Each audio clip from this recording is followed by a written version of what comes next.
우리 사랑하는 성도님들 주 안에서 문안 드립니다. 오늘 또 주님이 허락하신 귀한 성일입니다. 우리 함께 기도하면서 우리 하나님께 예배의 자리로 나아가시겠습니다. 같이 기도하십니다. 살아계신 하나님 감사드립니다. 오늘도 주님이 귀한 성일을 저에게 허락해 주시고 이 한 시간 마음과 뜻과 중심을 모아 하나님께 예배드립니다. 주님 홀로 영광받아 주시옵소서. 말씀을 전하는 자 듣는 자 모두에게 주의 은혜가 되도록 역사해 주시옵기를 간절히 원하오며 살아가신 예수님의 이름으로 감사하며 기도하옵나이다. 아멘. 오늘 우리에게 주시는 하나님의 말씀은 시편 150편 말씀을 같이 나눕니다. 제가 말씀 봉독합니다. 할렐루야. 그의 성소에서 하나님을 찬양하며 그의 권능의 궁창에서 그를 찬양할지어다. 그의 능하신 행동을 찬양하며 그의 지극히 위대하심을 따라 찬양할지어다. 나팔 소리로 찬양하며 비퍼와 수금으로 찬양할지어다. 소고치며 춤추어 찬양하며 현악과 퉁소로 찬양할지어다. 큰 소리 나는 재금으로 찬양하며 높은 소리 나는 재금으로 찬양할지어다. 호흡이 있는 자마다 여호와를 찬양할지어다. 할렐루야. 아멘. 오늘 이 시간 행복한 삶, 찬양의 삶이라고 하는 말씀으로 우리 행복한 삶의 시리즈를 또 함께 세 번째 나누겠습니다. 여러분, 인간이라고 하는 것은 어떤 존재인가? 인간을 우리가 많은 것으로 정의하지만 인간은 찬양하는 존재다. 인간은 찬송하는 존재. 인간은 노래하는 존재다라고 말할 수 있죠. 우리 조선시대에 성종시대에 쓰였던 이 악학괴범이라고 하는 책의 서문이 이런 내용이 있습니다. 음악이란 하늘에서 내려와 사람에게 머무는 것이요 아무것도 없는 것에서 시작하여 자연에서 이루어지는 것이니 사람의 마음으로 하여금 느끼게 하여 핏줄이 뛰게 하고 정신을 통하도록 하는 것이다.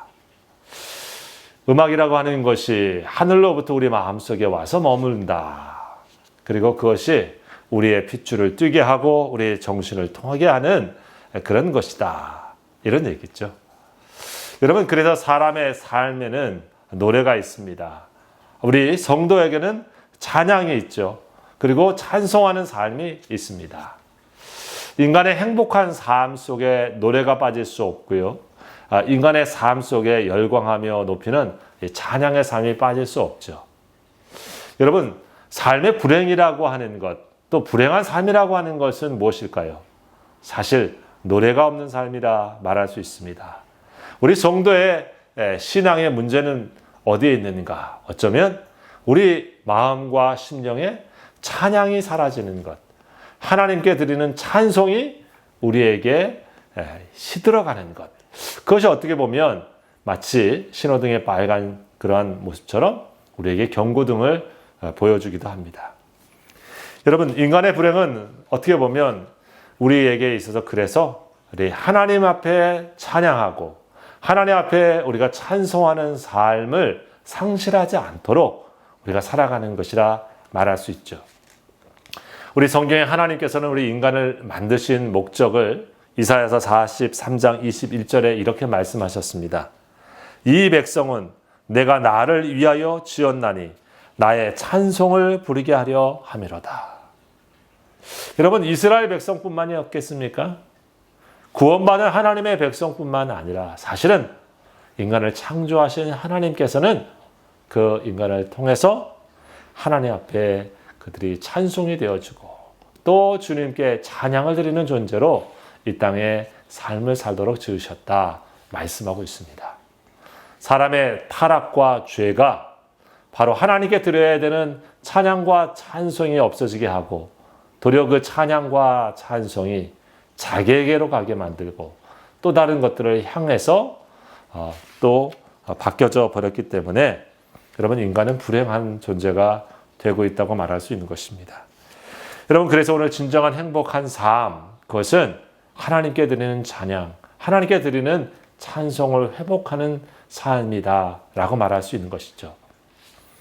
우리 잘 아시는 C.S. 루이스라고 하는 사람이 시편에 대한 사색을 하면서 묵상을 하면서 그런 얘기를 했습니다. 만일 어떤 창조된 영혼이 최고의 가치 있는 대상이신 하나님을 완전히 감상할 수 있다면, 즉 그 대상을 사랑하고 즐거워함에 동시에 매 순간 이 즐거움을 완벽하게 표현할 수 있다고 하면 그것은 얼마나 어떤 것일까? 실로 그 영혼은 바로 최고의 복락 상태, 기쁨의 상태를 누리게 될 것이다 라고 했습니다. 그러면서 그것이 마치 성경의 천국의 모습을 이야기하는 것과 같다라고 얘기를 했죠. 여러분, 찬양은 우리들에게 즐거움을 표현하는 방식인 동시에 사실은 우리 자신을 더 깊이 완성시키는 그러한 모습이다라고 했습니다.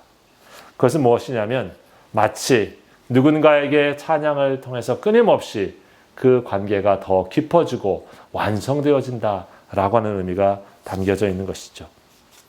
여러분, 오늘 시편의 마지막 장인 이 150편은 할렐루야로 시작해서 할렐루야로 끝나는 그런 성경입니다. 할렐루야라고 하는 것이 바로 여호와를 찬양하라라고 하는 것입니다. 할렐루야, 야가 우리 야훼 할 때 하나님을 표현하는 것이죠. 하나님을 찬양해라.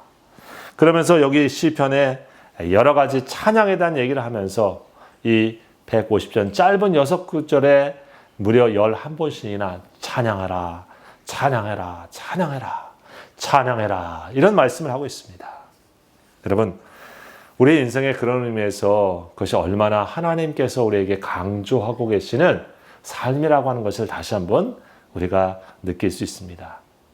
여기서 우리가 한 가지 잠깐 이해하고 넘어갈 것은 우리가 찬양이다 혹은 찬송이다 이런 말을 함께 동시에 사용합니다. 어원적으로 보면 우리 찬양이라고 하는 말은 한자어로 우리 기릴 찰, 오를 양, 그래서 아름답고 훌륭함을 크게 기리고 드러낸다.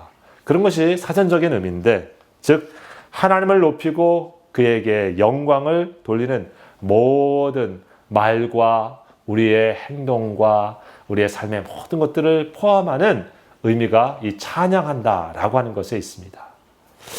그런 의미에서 보면 이 찬송한다, 노래한다라고 하는 것은 같은 의미지만 좀 좁은 의미로 사용되고 있죠. 기릴 찬, 무언가 기릴 송, 무언가 기리고 무언가 그것을 또 기념하는 것, 송축하는 것, 하나님을 높이고 기리는 것이라고 하는 의미가 있지만 어거스틴의 말을 빌린다고 하면 이것은 노래로 하나님을 찬양하는 것, 또 하나님을 찬양하는 노래라고 우리가 좁은 의미로 사용할 수 있습니다. 여러분, 이런 이해 속에서 우리가 사실 찬송한다, 찬양한다 라고 하는 말을 이렇게 구별해 볼 수 있는데요. 중요한 것은 우리 믿음의 성도들의 삶 전체가 하나님을 찬양하는 삶으로 부름받았다고 하는 것을 기억해야 됩니다. 여러분, 노래를 잘 못해서 난 찬송을 잘 못해 이런 분이 있을 수는 있습니다. 저도 노래를 잘하는 사람은 아닙니다. 제 기억에 아주 초등학교 때 90점을 노래를 넘어본 적이 없습니다. 하지만 여러분, 그래도 교회에 와서 매일 또 찬송하고 계속 부르니까 이 찬송어가 많이 익혀져 가지고 우리 찬송을 많이 부르게 되는데요. 하지만 여러분, 찬양한다고 하는 것은 무엇이냐면 우리가 노래를 좀 못해도 우리 하나님을 우리의 말로 또 우리의 얼굴로 우리의 행실로 하나님을 칭찬하고 또 하나님을 자랑하고 또 하나님을 높이고 하는 이 모든 행동이 다 포함된 말이라고 했을 때 사도 바울이 말하는 것처럼 우리가 먹든지 마시든지 무엇을 하든지 주의 영광을 위하여 하라 라고 하는 말씀처럼 우리의 모든 삶을 통해서 하나님의 영광됨을 나타내도록 그리고 하나님을 높이는 그 모든 것들을 포함하는 말이라고 하는 것입니다. 그러니까 찬양을 못하는 사람은 없는 것이죠. 우리 성도는 마땅히 그 삶 자체가 찬양의 삶이어야 되는 것이고, 그랬을 때 여러분, 우리는 하나님 주시는 행복을 누리면서 살 수 있는 것이기 때문에 그런 것입니다.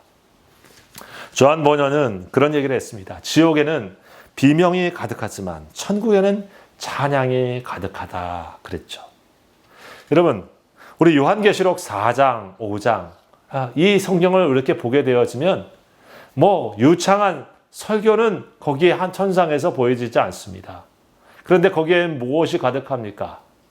모든 내 생물과 24 장로 그리고 천군 또 신옷 입은 성도들이 거룩하다 거룩하다 거룩하다 하면서 하나님께 이렇게 찬송을 드리고 하나님을 높이는 찬양의 모습이 가득합니다.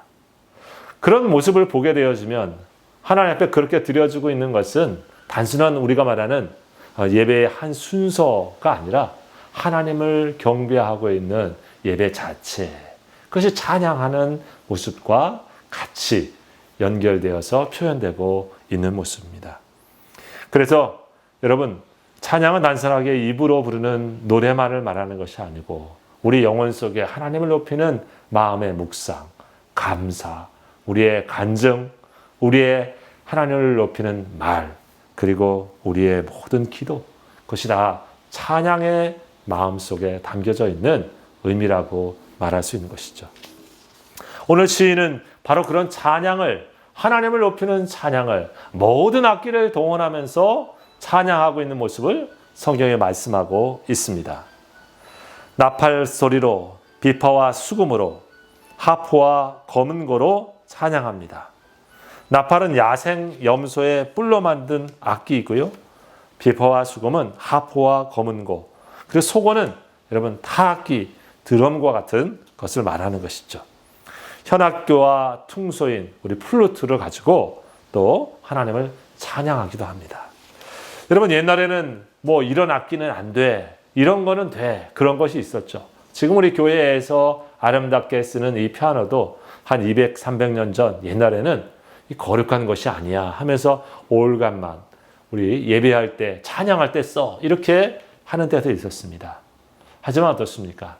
여러분, 하나님을 높이는 데는 사실은 무슨 악기이냐, 어떤 도구이냐, 그런 것이 중요한 것이 아니고, 그것이 무슨 뭘 구별하는 것이 아니고, 우리의 중심으로 누구를 생각하면서 하나님을 높이느냐라고 하는 찬양의 중심을 가진다고 하면 여러분, 어떤 것을 가지고도 하나님을 높일 수 있는 것입니다.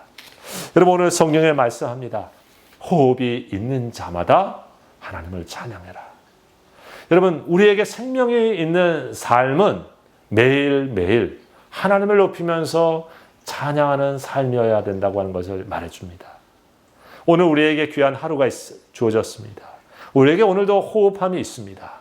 그것은 바로 내가 오늘도 하나님을 찬양할 수 있는 삶을 하나님으로부터 선물 받았다라고 하는 뜻이 담겨져 있는 것이죠. 그런데 여러분, 호흡이 있는 사람들이 다 하나님을 찬양하는 걸까요? 사실 그렇지 않지 않습니까? 호흡이 있는 자는 다 하나님을 찬양해야 되는 당연한 당위성을 말하고 있기도 하지만, 호흡이 있다고 다 하나님을 찬양하는 삶을 살고 하나님을 찬양하면서 행복한 인생을 살아가고 있는가? 그것은 자동적으로 연결되어지는 것이 아닌 것을 발견하게 되어집니다. 누구를 만난 사람, 곧 하나님을 만난 사람, 예수 그리스도가 그 마음속에 모시고 살아가는 사람, 그가 주님의 은혜 안에서 찬양할 수 있는 자가 되는 것이죠. 왜냐하면 그 속에 그리스도의 생명으로 거듭났기 때문에 그렇습니다. 육신의 호흡만 가지고 살아가는 생명에서는 하나님을 찬양하는 삶이 나올 수 없지만, 우리 안에 예수 그리스도의 은혜로 구원받아 생명을 가진 사람은 영혼의 찬양으로 하나님 앞에 우리가 찬양할 수 있는 자격과 그리고 감동과 은혜가 있는 줄 믿습니다. 여러분, 그러한 마음 속에 늘 찬양하려면 우리가 예수의 영인 성령에 늘 충만해야 그 입술과 그 말과 그 행실에서 하나님을 계속해서 우리의 호흡하는 것처럼 늘 매 순간 찬양할 수 있는 것을 우리가 기억합니다. 에베소서 5장 18절에 그런 말씀을 하고 있죠. 오직 성령으로 충만함을 받으라. 시와 찬송과 신령한 노래들로 서로 화답하며 너희의 마음으로 주께 노래하며 찬송하며. 시와 찬송과 신령한 노래, 그런 것들이 어디서부터 나오냐면 바로 그 마음속에 오직 성령의 충만함, 예수의 영의 충만함, 예수의 생명력에 충만할 때 시와 찬미와 신령한 노래가 그 호흡 속에, 그 발걸음 속에 매일 찬양으로 나오게 되어진 것을 말해주죠. 여러분, 그러면서 보면 우리가 찬양하는 삶이 행복한 이유는 늘 성령께서 우리와 함께 계셔서 우리가 이 하나님의 임재 안에서 매일 거하면서 살아가게 만드는 귀한 사건이고 또 통로이라고 하는 사실입니다. 우리 잘 아는 송명일 씨 아시지 않습니까? 복음성가 가수였는데 제가 하이스쿨 때 옛날에 참 이분이 쓰신 그 작사한 곡들이 그때 이 가스펠송, 경배와 찬양 이런 곡들을 통해서 참 많이 나왔는데 참 많이 생각하게 하는 것은 자신의 뇌성 마비로 아무것도 볼품없는 그런 인생이었고 어떻게 보면 인생을 정말 비관하고 그리고 아파하면서 상처뿐인 삶으로 살 수 있을 그런 인생인데 여러분 그녀가 나 가진 재물 없 이런 찬송했지 않습니까? 나 가진 재물 없으나 나 남이 가진 지식 없으나 나 남에게 있는 건강 있지 않으나 나 남이 없는 것 있으니 나 남이 못 본 것을 보았고 나 남이 듣지 못한 음성 들었고 나 남이 받지 못한 사랑 받았고 나 남이 모르는 것 깨달았네. 공평하신 하나님이 나 남이 가진 것 나 없지만 공평하신 하나님이 나 남이 없는 것 갖게 하셨네. 여러분 자신의 인생에서 자기에게 없는 것만을 생각하는 것이 아니라 자신의 영혼을 띄어서 우리 하나님을 만나게 하시고 또 자신의 삶을 통해서 하나님을 영화롭게 하는 인생을 살게 한 것을 그녀는 하나님 앞에 찬양하고 있습니다. 그것은 바로 그 안에 하나님의 영, 생명의 영, 성령에 충만하기 때문에 그의 삶 속에 이와 같은 은혜가 있게 된 줄 믿습니다. 제가 전에 우리 교회 다닐 때 우리 청년 자매 한 분이 있었는데 이분은 별로 이렇게 노래를 잘하는 자매는 아니에요. 근데 늘 소원이 뭐냐면은 자기가 참 하나님을 이렇게 잘 찬송하고 싶은데 성가대를 정말 하고 싶은데 노래를 잘 못한다고. 근데 내가 그래서 더 열심히 잘하고 싶다고 하면서 가만히 보니까 이제 굉장히 많이 이렇게 연습도 하고 그러더라고요. 그렇게 성악가처럼 노래를 잘하는 자매는 아니었지만 언제나 보면 찬양하는 모습 속에 은혜가 돼요. 왜냐하면 그 얼굴 속에 그 마음 속에 예수님을 높이고 싶고 하나님의 사랑에 감동해서 또 하나님의 사랑에 응답하고 싶은 마음이 느껴지니까 여러분 그 찬송할 때마다 성도들이 함께 은혜 받았던 기억이 납니다. 여러분 어떻습니까? 찬송하고 찬양하는 것 그것은 노래 잘해야 되는 그러한 조건에 있는 것이 아니라 늘 하나님과 함께 우리가 믿음의 걸음을 걸어가면서 내 마음에 주님의 사랑의 마음을 가지고 하나님 앞에 그 마음을 표현하는 그러한 마음 가지고 노래하면 우리의 인생에 언제나 그런 인생이 되어집니다. 여러분 찬양은 우리의 삶 속에서 좋을 때나 안 좋을 때나 언제든지 우리가 하나님께 드려야 되는 것이죠. 우리가 좋을 때든 안 좋을 때든 하나님을 찬양할 때 여러분 우리의 삶은 하나님이 주신 기쁨과 은혜로 행복해집니다. 히브리서 13장 15절에 보면 이런 말씀이 있습니다. 그러므로 우리가 그분으로 말미암아 계속해서 찬양의 제사를 하나님께 드리자. 그것은 곧 그분의 이름에 감사를 드리는 우리 입술의 열매니라. 예수 그리스도로 말미암아 계속해서 우리가 하나님께 찬양을 드리자. 그것이 우리 입술의 열매다.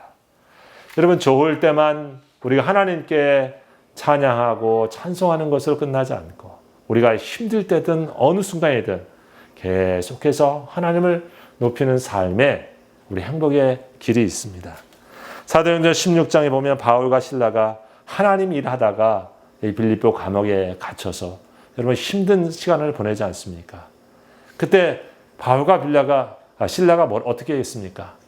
아이고 우리가 주님 일하다가 이렇게 고생하고 이런 어려운 일 당했으니 이게 무슨 일인가 하면서 우리 하나님 원망하고 하나님 불평하는 시간으로 그 자리를 보낸 것이 아니라 그 상황 속에서도 여기에도 하나님 계시지 이 상황 속에도 하나님이 나와 함께 계시지 라고 하는 그 믿음을 가지고 계속해서 기도와 찬양으로 여러분 그 옥중에서 하나님 찬양하지 않아요.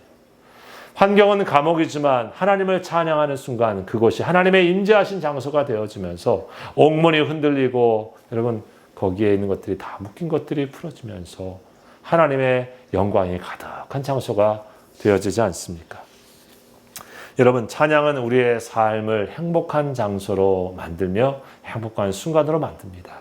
왜냐하면 하나님을 높이는 그 순간 우리의 삶의 그 순간과 그 자리에 우리 주님이 우리와 함께 계시기 때문에 그런 것입니다.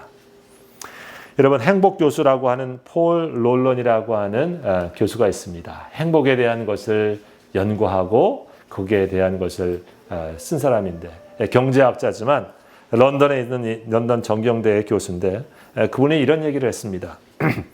더 행복해질 수 있는 비결은 자신을 행복하게 만드는 것에 더 주의를 기울이고 그렇지 않는 것에 주의를 덜 기울이는 것이다. 여러분 그러면서 그런 얘기를 했습니다.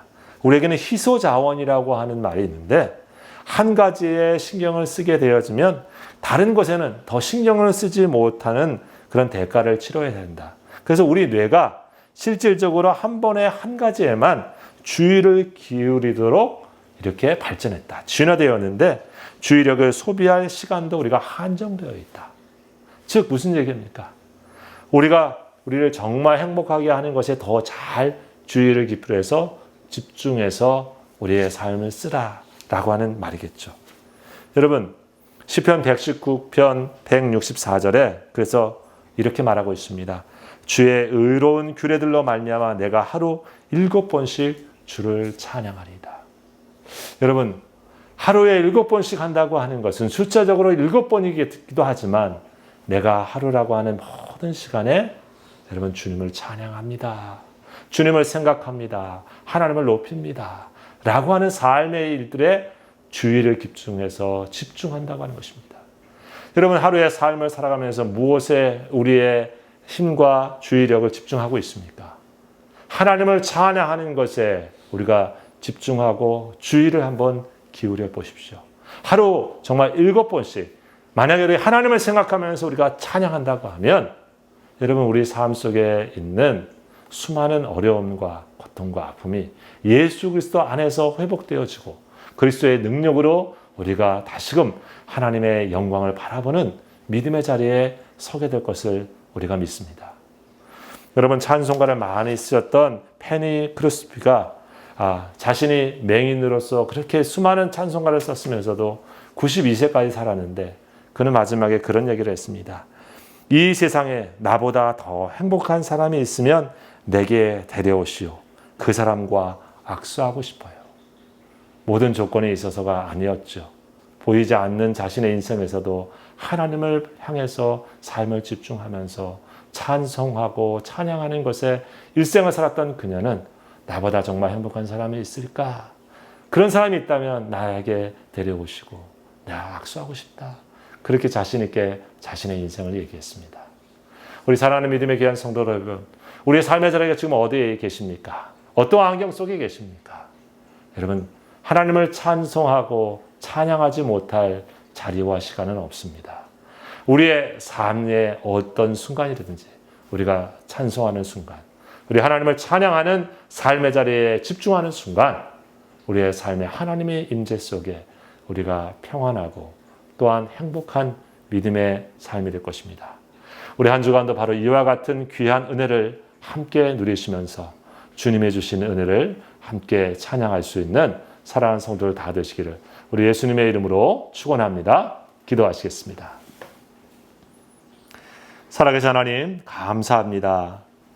하루 7번씩 내가 주를 찬양하리라 라고 했던 고백과 같이 아버지 우리의 매일매일의 삶의 순간 속에 다시 한번 우리의 입술로 우리의 말로 우리의 삶의 발걸음으로 하나님을 찬송하며 찬양하는 삶이 되게 하여 주셔서 우리 주님이 주신 아름다운 기쁨과 감격과 행복한 믿음의 여정을 함께 걸어가는 우리 성도들 다 되게 하여 주시옵소서.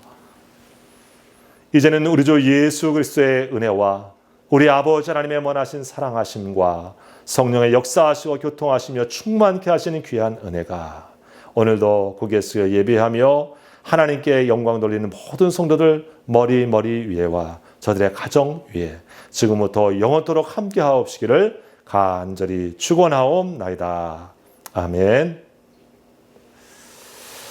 감사합니다. 우리 한 주간 또 평안하시고 주의 은혜가 함께 하시기를 주의 이름으로 축복합니다.